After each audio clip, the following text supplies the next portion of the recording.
Então, pessoal, antes de qualquer coisa, bom dia. Vamos começar nossa aula de hoje.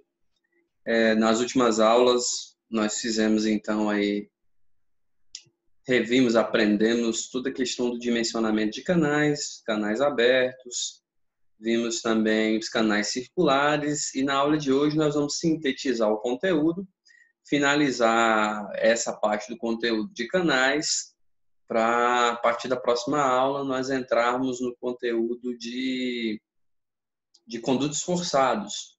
Então, essa aula de hoje, nós vamos revisar todo o conteúdo que nós vimos até aqui, responder alguns dos exercícios da lista que eu passei para vocês e finalizar a parte de dimensionamento de canais da nossa disciplina de hidráulica aplicada. Combinado? Então, vamos começar a nossa apresentação.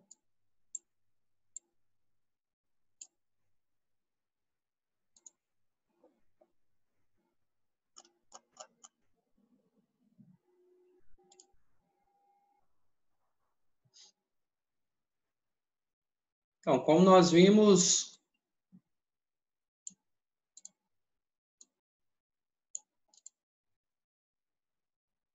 só rapidinho arrumar algumas coisas aqui para ficar melhor para nós.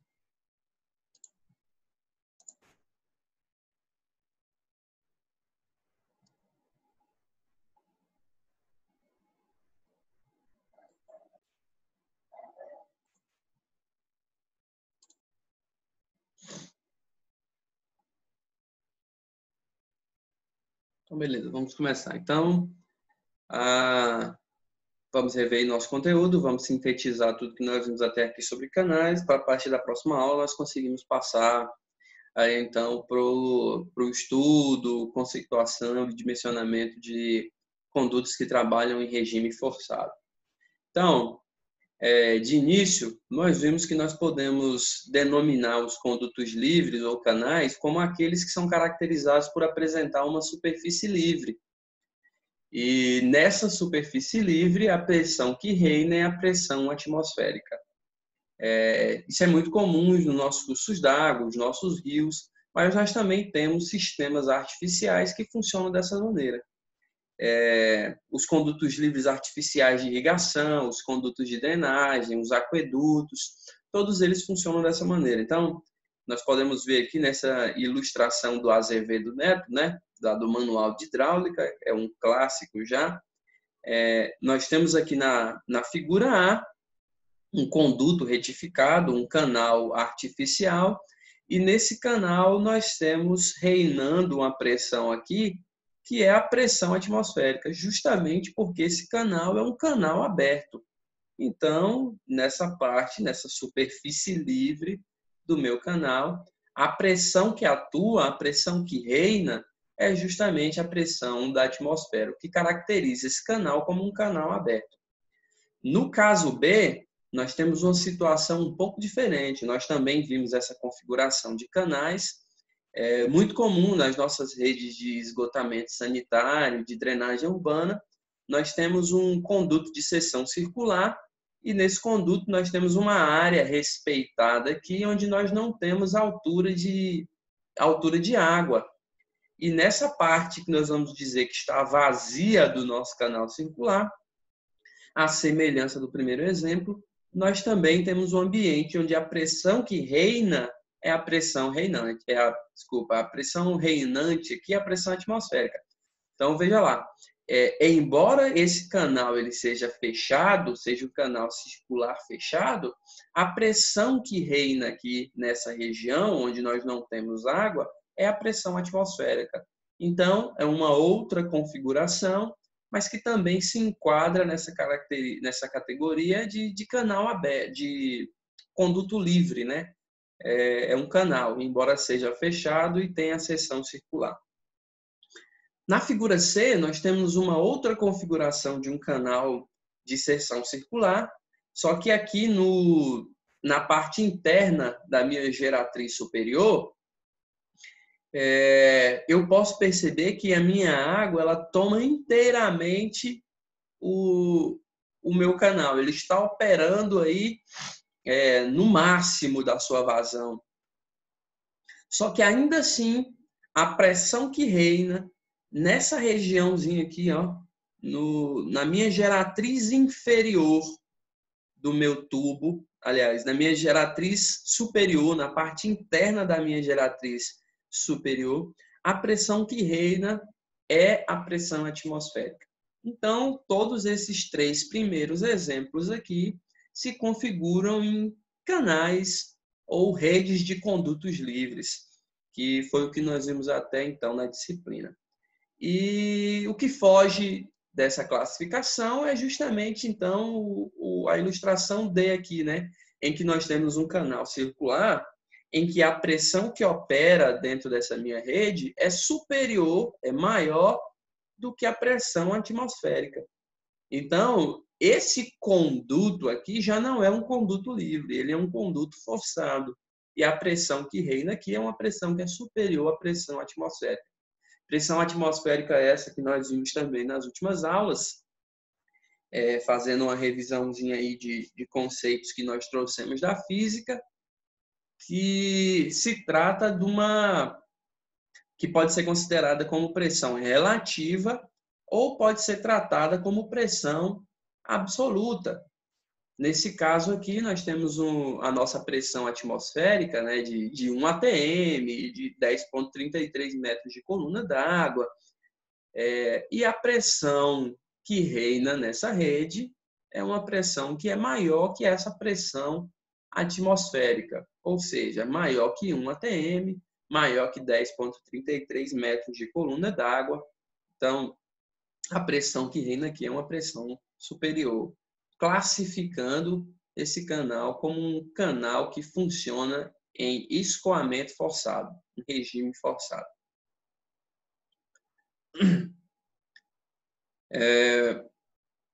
Quanto aos elementos característicos da seção de um canal, nós vimos que os canais eles são dimensionados usualmente em 4 formas geométricas: os canais retangulares, os canais trapezoidais, triangulares e semicirculares. E que a forma mais utilizada para os canais abertos é justamente o canal trapezoidal. A exemplo disso, nós temos então a transposição do Rio São Francisco, né, do nosso país. Um grande exemplo assim, de uma obra de engenharia hídrica que funciona justamente com essa configuração geométrica. É um canal que é trapezoidal.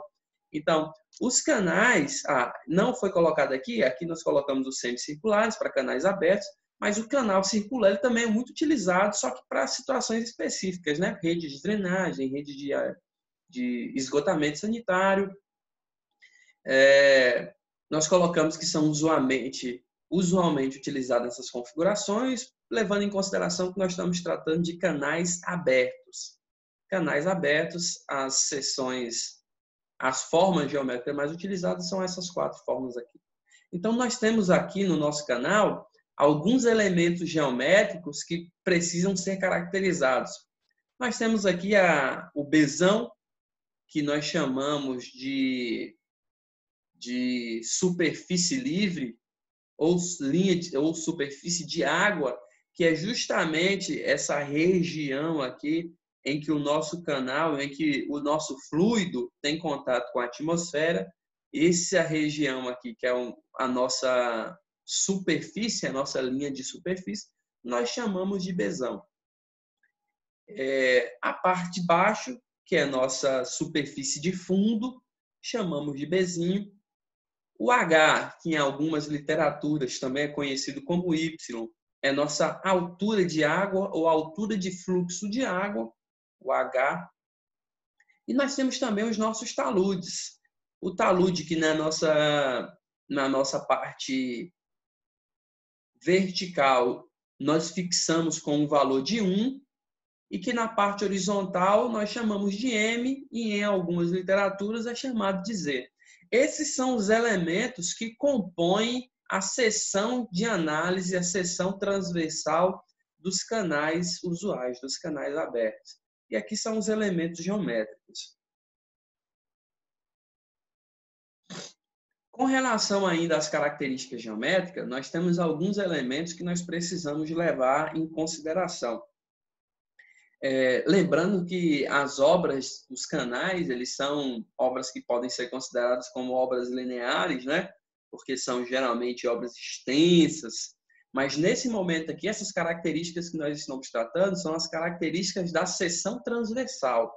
Então, é a seção transversal do meu canal, é o corte no meu elemento e eu estou analisando a seção transversal. Nessa seção transversal, as características de interesse que nós temos, bom, a primeira de todas é a área, que é a seção plana do meu canal.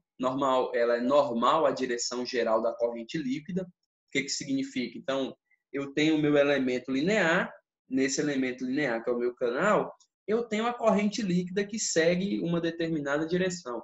Se eu fizer um corte no meu canal, a seção transversal é justamente essa região normal à corrente do meu líquido.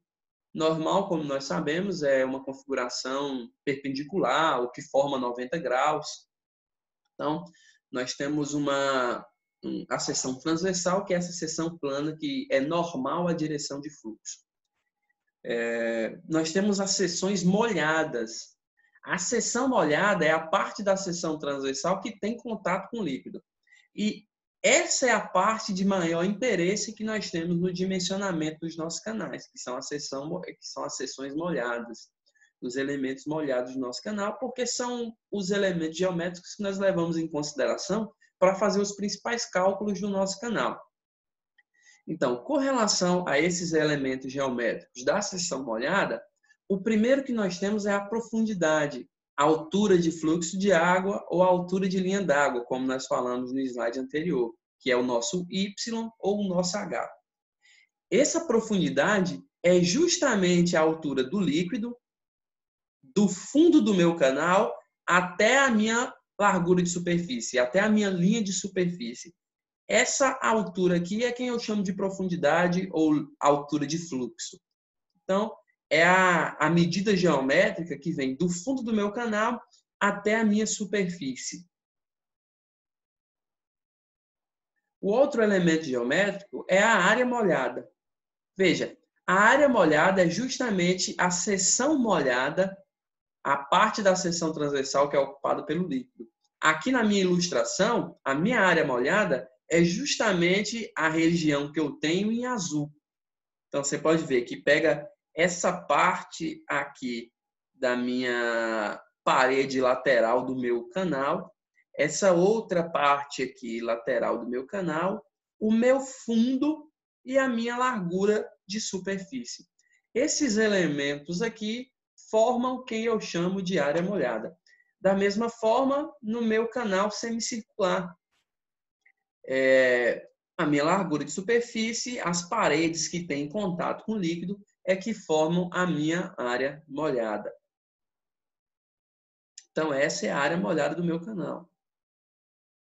O outro elemento geométrico de interesse é o perímetro molhado. Nós sabemos que perímetro é a soma de todos os lados do meu elemento geométrico.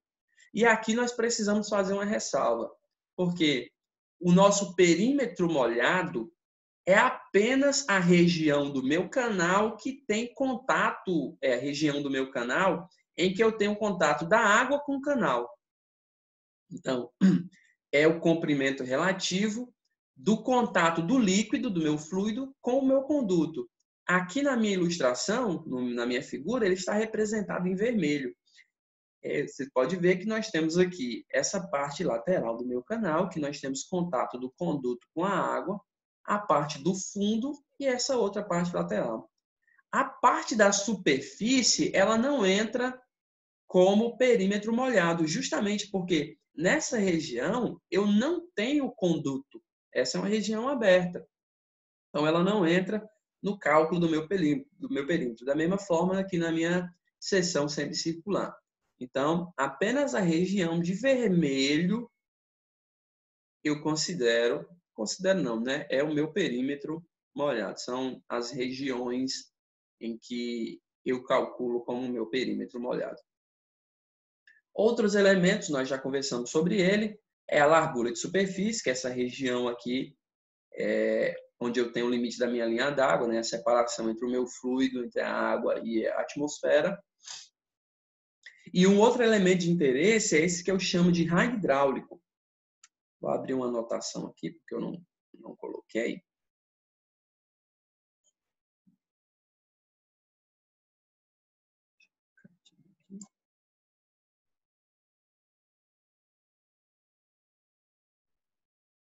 O meu raio hidráulico é uma relação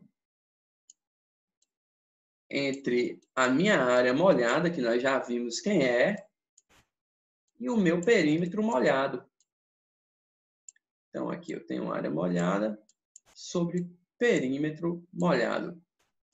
Essa relação aqui é quem eu chamo de raio hidráulico. É a relação entre a área molhada do meu canal e o meu perímetro molhado. Aí, para nós entendermos, nós sabemos que a nossa área molhada, como é a área, ela é em metros quadrados, e perímetro é uma medida linear. Então, em metros.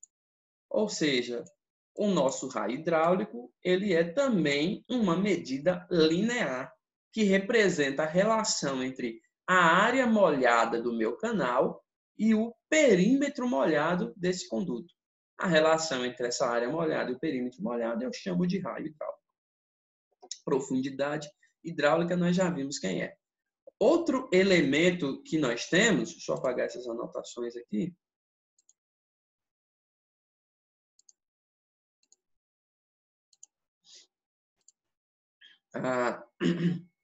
Um outro elemento importante que nós temos no dimensionamento de canais são as nossas bordas, ou borda livre, que em canais abertos e fechados, nós devemos respeitar aí uma folga de 20 a 30% de sua altura acima do nível máximo de água do projeto. Essa partezinha aqui é que nós chamamos de borda ou folga. Essa região é uma região de segurança. Uma parte do meu canal que eu dimensiono e que eu adiciono à minha estrutura justamente para me proteger de possíveis elevações no nível da água acima do cálculo de projeto. Então, para evitar transbordamento, inundação no meu canal, eu coloco uma folga, eu adiciono uma borda livre, que geralmente é em torno de 20 a 30% da altura do meu canal, para me dar essa margem de segurança. Nós temos aqui a nossa borda mínima, a nossa folga mínima, ela é de 20 centímetros, não podemos deixar uma folga menor que essa, e ela pode ser considerada aí também, quando nós vamos deixar mais do que o mínimo, a 20% da altura do meu canal. Por se tratarem de elementos que são geométricos e que nós conhecemos a área, na engenharia nós temos o hábito de querer simplificar os processos, né? Isso é típico do engenheiro. Nós temos, então, algumas tabelas que já nos dão os cálculos dos elementos geométricos de interesse do nosso canal. Essa aqui é uma tabela clássica, em que nós temos a forma dos nossos canais, as formas típicas dos nossos canais, e aqui os nossos elementos geométricos de interesse. Então, aqui nós temos a nossa área molhada, perímetro molhado, o raio hidráulico, a largura de topo ou largura de superfície, que é o Bzão. Em cada uma dessas colunas, a depender da seção geométrica ou da forma que nós escolhemos, nós temos as equações que representam o cálculo desses elementos. Então, a nível de exemplo, se nós tomarmos aqui um canal de seção trapezoidal e nós quisermos descobrir a área desse canal, nós temos que a área da seção transversal do canal trapezoidal é Bzinho, que é a minha largura de fundo, mais M, que é a parte horizontal do meu talude, vezes H, que é justamente a altura de fluxo de água que eu tenho. Tudo isso, entre parênteses, multiplicado por H. O resultado dessa equação é justamente essa região em azul aqui no meu canal trapezoidal, que é a minha área molhada. Da mesma maneira, eu realizo os cálculos para encontrar o valor de cada um dos meus elementos geométricos no meu canal. Então, aqui nós temos o canal de seção retangular, o canal de seção trapezoidal, o canal triangular e os nossos canais de seção circular, né? O canal de círculo fechado e o canal semicircular. Algumas considerações sobre esses últimos aqui. Vou abrir novamente as anotações, que é importante.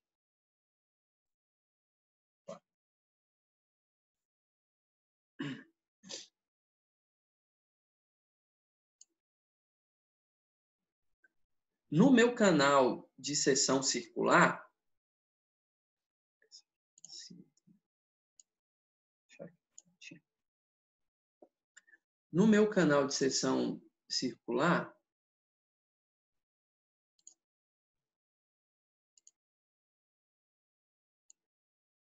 algumas considerações importantes que nós podemos fazer. Imaginar que nós temos aqui um canal circular, então, aqui nós vamos ter a nossa altura de fluxo de água.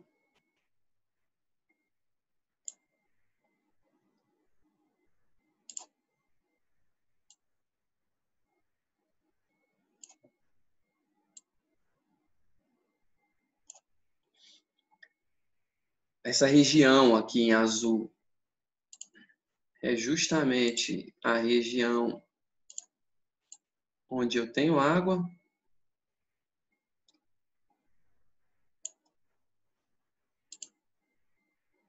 E eu tenho alguns elementos de interesse. Então, se nós tratarmos esse aqui como o nosso conduto de seção circular, alguns elementos que nós podemos nomear aqui rapidamente. Primeiro, a altura desse elemento aqui, que nós podemos chamar de D, que representa o nosso diâmetro, não é?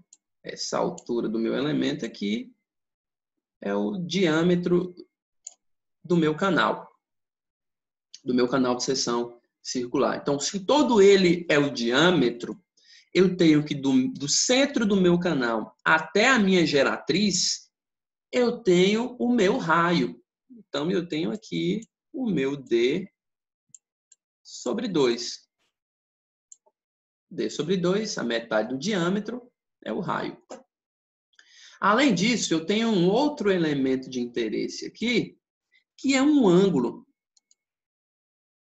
Um ângulo que eu vou chamar de ângulo θ. Ângulo θ. Veja bem, a depender do ângulo θ que eu tenho uma linha de água maior ou menor. Veja bem, se nós abrirmos mais aqui, ou fecharmos, se nós fecharmos a nossa linha, ou seja, diminuirmos o nosso ângulo, vamos trabalhar com um ângulo θ menor aqui, ó. Um ângulo θ mais fechadinho.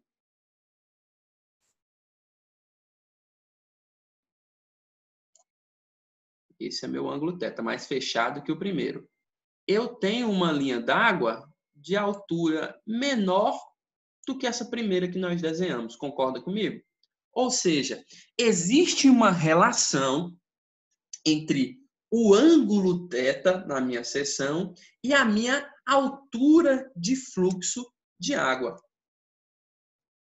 E a minha altura de fluxo de água. Essa altura que é justamente quem eu chamo aqui, vou colocar desenhadinho aqui do lado do D,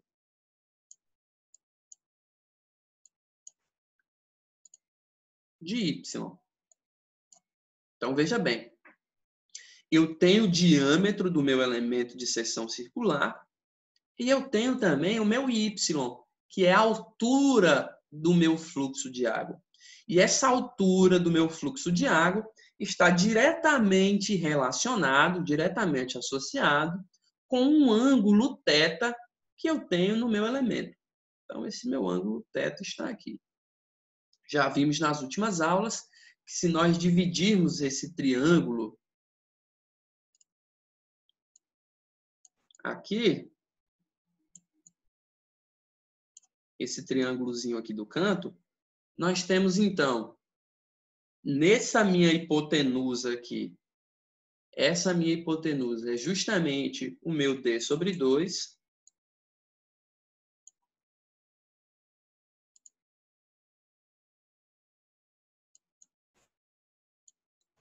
D sobre 2. Vocês sabem, minha letra já não é bonita ao vivo. Agora tu imagina aqui no computador. Então, nós temos aqui o D sobre 2. Nós temos essa outra parte aqui, esse meu cateto, que ele é só esse pedacinho aqui do meu elemento. Só esse pedacinho aqui. Eu sei que a minha altura total é D. E que essa parte aqui é Y. Né? Essa minha parte aqui, se nós fôssemos medir, traçar uma linha aqui. Ó. Quem ela é? Ela é justamente D sobre 2. Concorda comigo? Do centro do meu canal de seção circular até a minha geratriz, qualquer medida é o raio. Ou seja, o meu diâmetro dividido por 2. Se tudo isso aqui é o meu diâmetro dividido por 2 e a região que eu quero é só essa regiãozinha em verde aqui, eu sei que essa minha região em verde vai ser o meu D sobre 2 menos Y. Então, eu tenho que esse meu cateto aqui vale D sobre 2 menos Y. Não é isso? D sobre 2 menos Y. E eu tenho também que esse meu ângulo aqui é θ.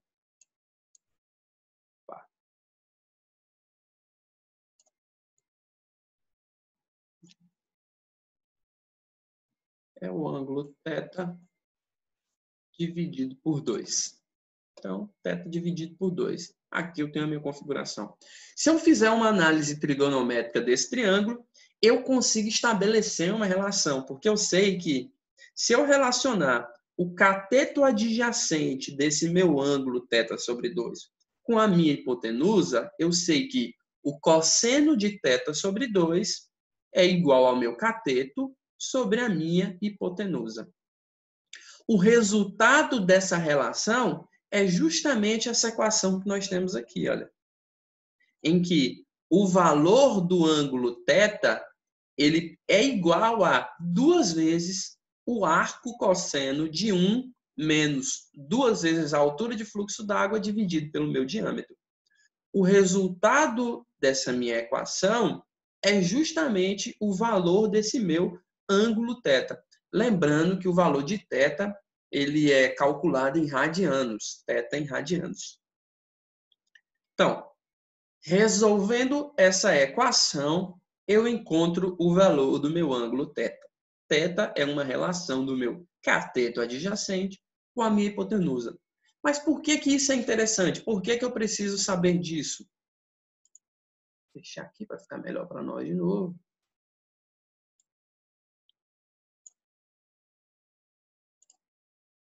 Bom, nós precisamos entender dessas relações porque quando nós vamos consultar a tabela, diferente dos outros elementos geométricos, dos outros canais de seção geométrica, que são todos com elementos conhecidos, o nosso talude, a nossa altura. Quando nós vamos para o canal de seção circular, nós encontramos o D, que é justamente o diâmetro, e nós encontramos esse θ. θ, que é esse ângulo que nós conversamos agora, que se trata, então, da relação que pode ser encontrado pela relação do cateto adjacente com a minha hipotenusa. Lembrando que, quando o meu θ está sozinho, então, como aqui na fórmula da área, ele entra com o valor em radianos. Mas quando eu tenho seno de θ, essa relação que é uma relação trigonométrica, o meu θ ele entra em graus. Então, quando o θ está sozinho, ele está em radianos. Quando é seno de θ, ele está em graus. Deixa eu só limpar o desenho aqui para nós seguirmos.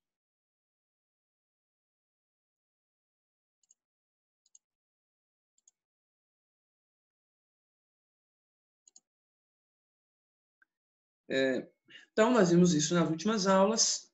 É assim que nós encontramos o valor dos elementos geométricos. Então, partindo para a parte de operação dos canais. Em condição normal, um canal ele trabalha em movimento uniforme, ou seja, a velocidade média da água é constante ao longo do canal, e ele respeita uma lei que nós chamamos de lei da continuidade, ou equação da continuidade, que é a fórmula que nós utilizamos para encontrar o valor da vazão.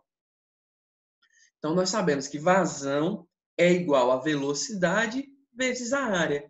Como eu estou tratando aqui dos nossos canais, a vazão que nós temos é uma vazão, ou seja, é a parte do fluxo que passa justamente pela minha área molhada.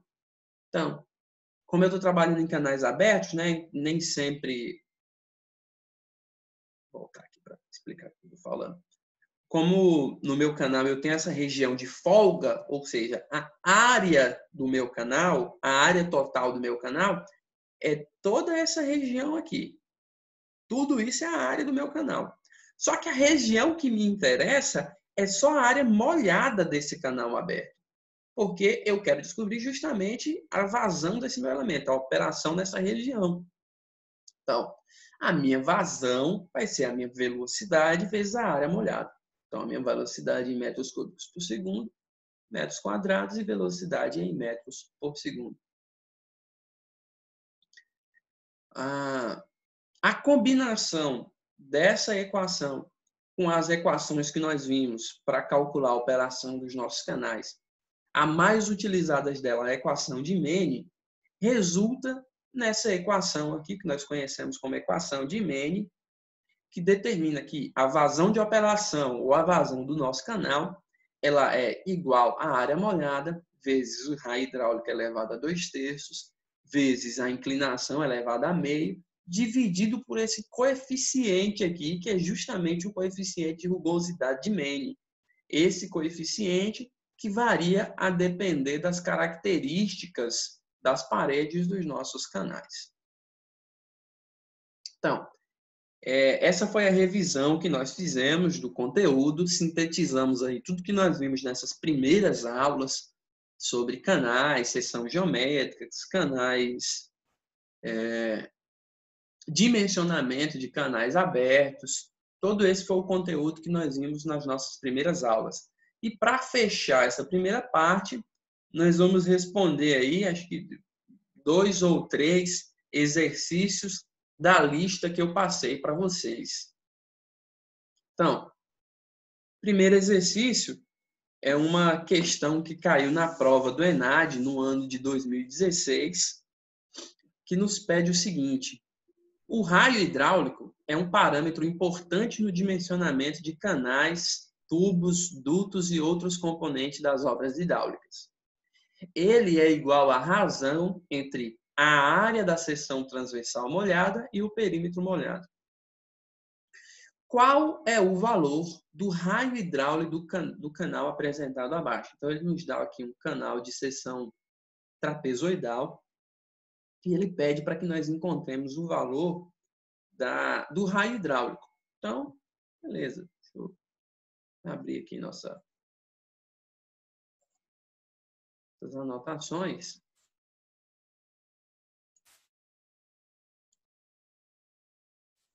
Então, vamos lá. Primeiro, alguns elementos que nós precisamos identificar. Nós temos essa altura aqui, nessa região, que é justamente quem? Ela é justamente o meu Y, ou o meu H. Então, 1000 milímetros, eu sei que o meu Y mede 1 metro. Um outro elemento que nós conseguimos identificar aqui é justamente a minha largura de fundo. Então, eu sei que o meu Bzinho, ele mede 3 metros, 3.000 milímetros, 3 metros. E um outro elemento que eu consigo identificar aqui é o meu talude. Veja bem, ele me dá um talude com uma configuração um pouco diferente da que nós estamos habituados. Ele nos dá um talude aqui de 4 por 3. Como nós conversamos, geralmente o que nós configuramos em talude é que nós fixamos o valor do meu componente vertical do meu talude igual a 1. Então, para eu transformar esse aqui em 1, eu vou dividir por 4. Então, dividido por 4. Se eu dividir esse componente aqui por 4, eu vou dividir esse aqui por 4 também. Então, meu componente 1, 3 dividido por 4, igual a 0,75. Então, em outras palavras, esse meu talude de 4 por 3 é o mesmo que eu disser, é o mesmo que eu dizer que eu tenho um talude de 1 por 0,75. Ou seja, à medida que eu ando 75 centímetros, eu subo 1 metro. Então, encontrei aqui o valor do meu Z, né? Ou do meu N. Eu sei que o meu Z, vou colocar aqui, eu sei que o meu Z, ele vale 0,75 metros. Agora, para encontrar a minha área, o meu perímetro e o meu raio hidráulico, basta eu aplicar as equações que nós vimos nas tabelas anteriores, na tabela anterior que eu apresentei para vocês. Então, nós temos que a área molhada do meu elemento vai ser Bzinho mais Z. Lembrando que esse Z aí, em alguns livros, também pode ser tomado como Z ou como M, vezes Y, que é a altura, vezes Y novamente. Esse Y aqui que também pode ser encontrado como H. Então, nós temos que o nosso Bzinho, ele vale 3. O nosso Z, 0,75. Vezes a nossa altura de 1 metro. Vezes 1. O valor da nossa área molhada é igual a 3,75 metros quadrados. 3,75 metros quadrados. O próximo elemento que eu tenho que encontrar é o meu perímetro molhado. Perímetro molhado que eu também tenho uma equação que representa esse perímetro. Então, B mais 2y vezes a raiz de 1 mais z ao quadrado. Então, quem é Bzinho? 3 mais 2 vezes 1, né, que é a minha altura, vezes a raiz quadrada de 1 mais 0,75 ao quadrado. O meu perímetro molhado vai ser igual a 5,5 metros. Encontrei a minha área, encontrei o meu perímetro, o raio hidráulico é a relação entre a minha área molhada pelo meu perímetro molhado. Então, minha área molhada, 3,75 dividido por 5,5. Minha área molhada, perdão, meu perímetro molhado, meu raio hidráulico, 0,68 metros. Essa é o final da minha questão. Então, encontrei um raio hidráulico de 0,68 metros. Tranquilo, sem segredo, aplicação de fórmula. Encontrei o valor da minha área molhada, encontrei o valor do meu perímetro molhado e a relação entre eles é justamente quem eu quero encontrar, que é o meu raio hidráulico. Essa aí, então, é a nossa primeira questão, a questão que eu passei para vocês. Limpar aqui para nós passarmos para o outro exercício.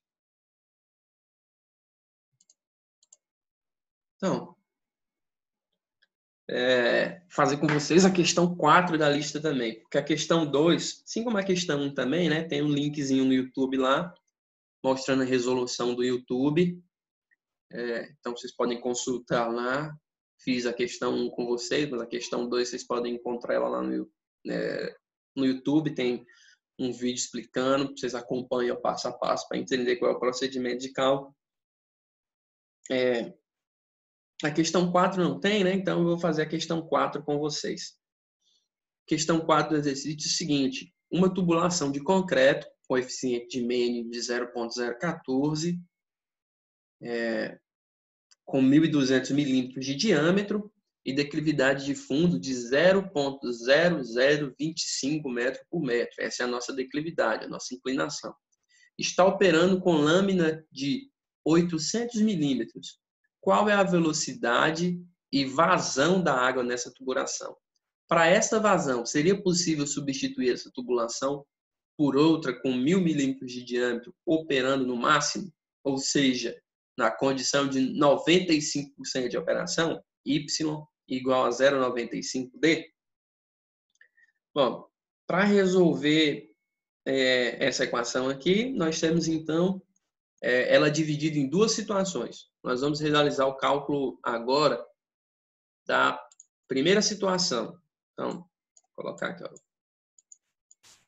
Primeira SIT. Na primeira situação, quais são os elementos que nós temos? Nós temos um N de 0,014. Nós temos um diâmetro de 1.200, ou seja, um diâmetro de 1,20 metros. Nós temos uma inclinação de 0,0025 metro por metro.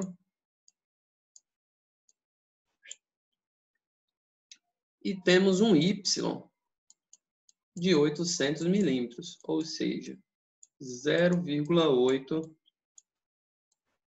metros.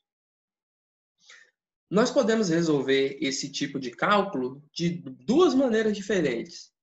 Uma, aplicando todas aquelas equações que nós vimos lá na planilha, né, na tabela que eu apresentei para você, porque nós temos o Y sobre D, nós conseguimos encontrar, então, o valor do ângulo θ. Lembrando que o ângulo θ é igual a 2 vezes o arcosseno de 1 menos 2y sobre D. Então, nós conseguimos encontrar o valor do ângulo θ. Só que nós também temos um outro método de cálculo, que é por meio da equação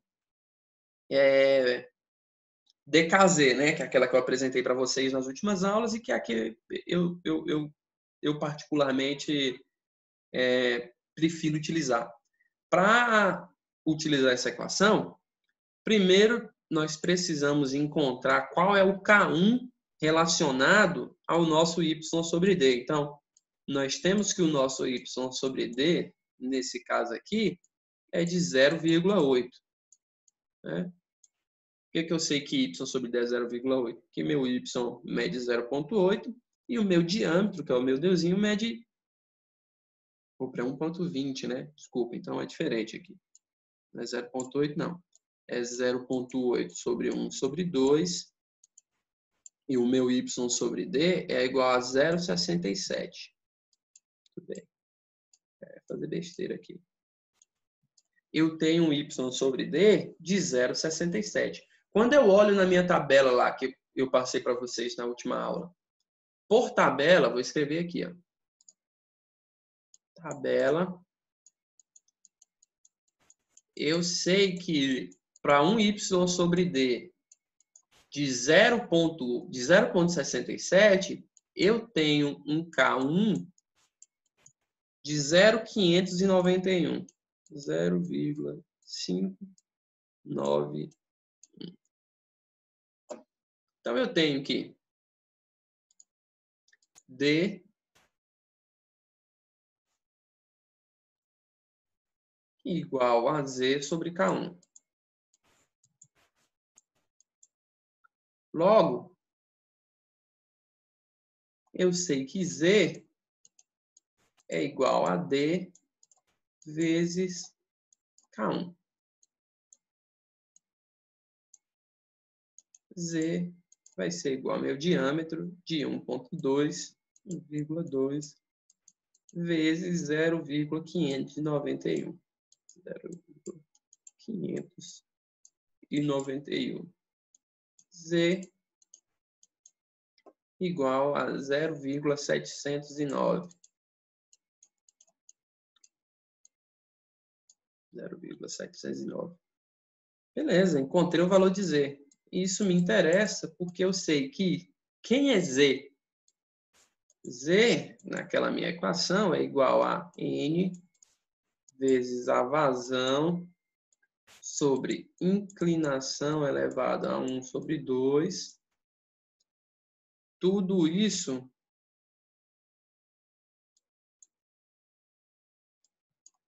elevado a 3/8. Então, eu sei que isso é igual a 0,709.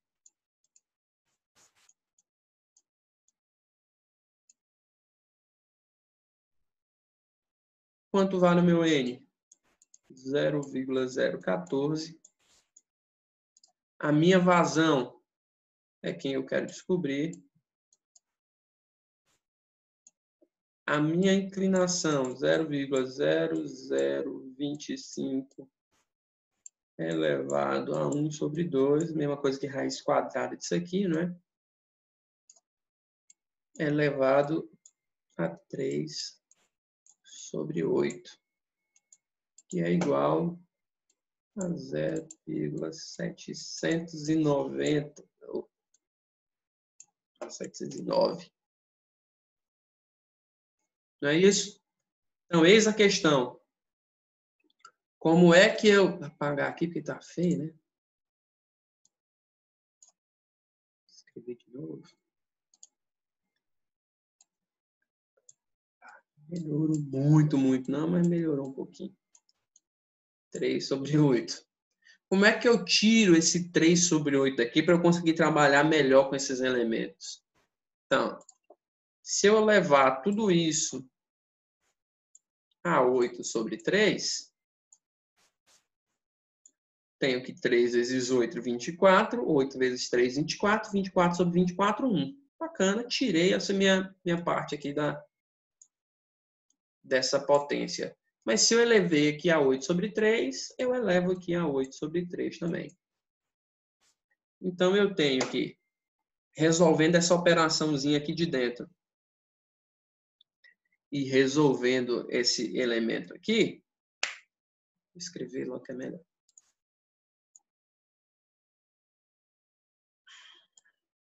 Zero vírgula 014 vezes a vazão dividido por raiz, colocar raiz quadrada e elevado a 1 sobre 2 é a mesma coisa. 0,025 vai ser igual a 0,3999. Resolvendo isso aqui, né? Fazendo essa fração, depois passando ela multiplicando, aliás, ela vai estar multiplicando o resultado dessa fração, passa nela de dividindo. Eu sei que a minha vazão é igual a 1,43 metros cúbicos por segundo. Esse é o valor da minha vazão. Na primeira condição.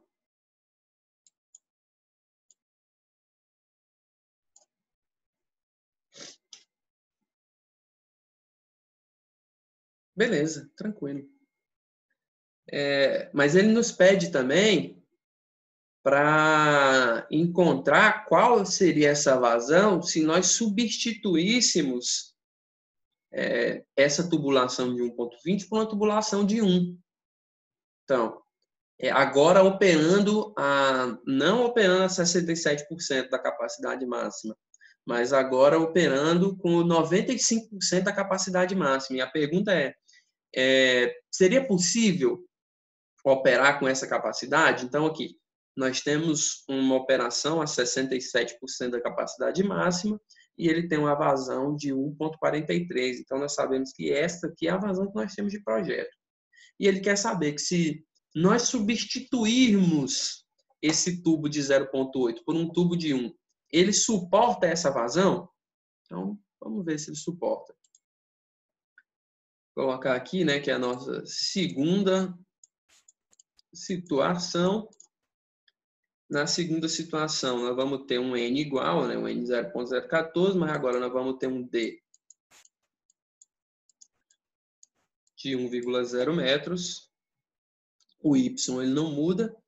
Aliás, a inclinação não muda e o nosso Y agora é 0,95D.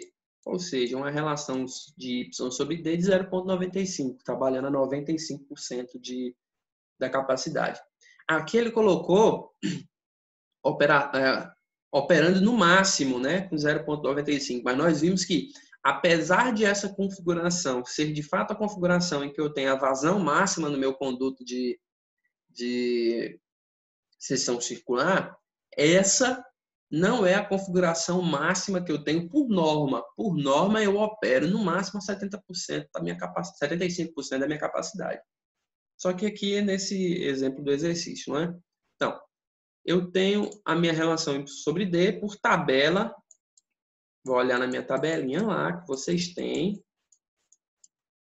Eu consigo encontrar um valor de K1. Então, eu tenho que, para uma relação Y sobre D de 0,95, eu tenho um K1 de 0,664. 0,664. Esse é o meu K1. Então, eu realizo a operação da mesma maneira. Eu sei que D é igual a Z sobre K1, logo Z é igual a D vezes K1. Como o meu D é 1, eu sei que meu Z vai ser igual ao meu K1, que é 0,664.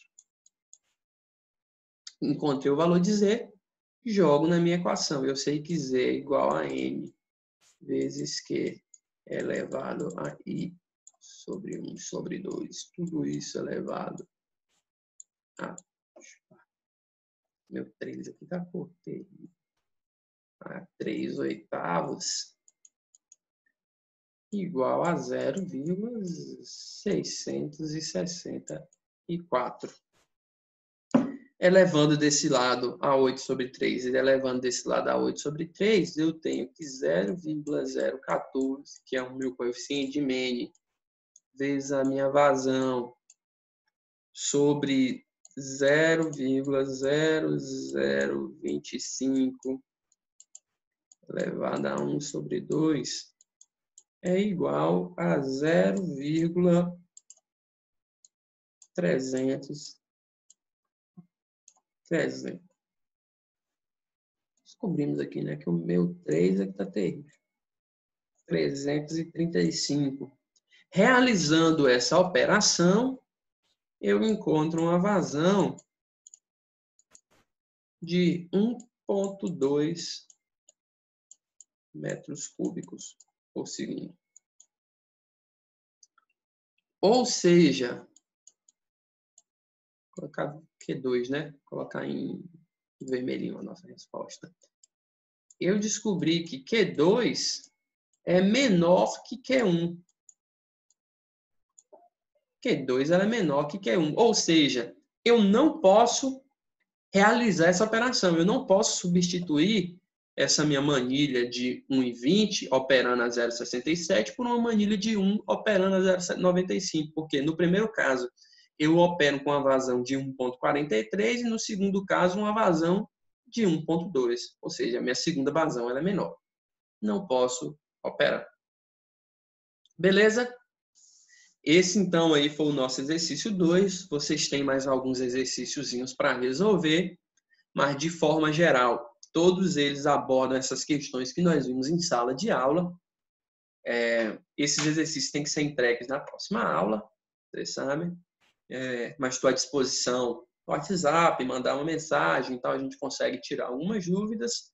Mas, com isso, nós fechamos o nosso conteúdo de canais abertos.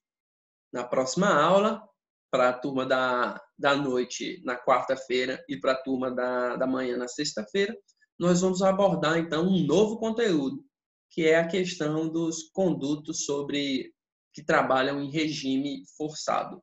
Beleza? Bons estudos, um abraço, até a aula que vem.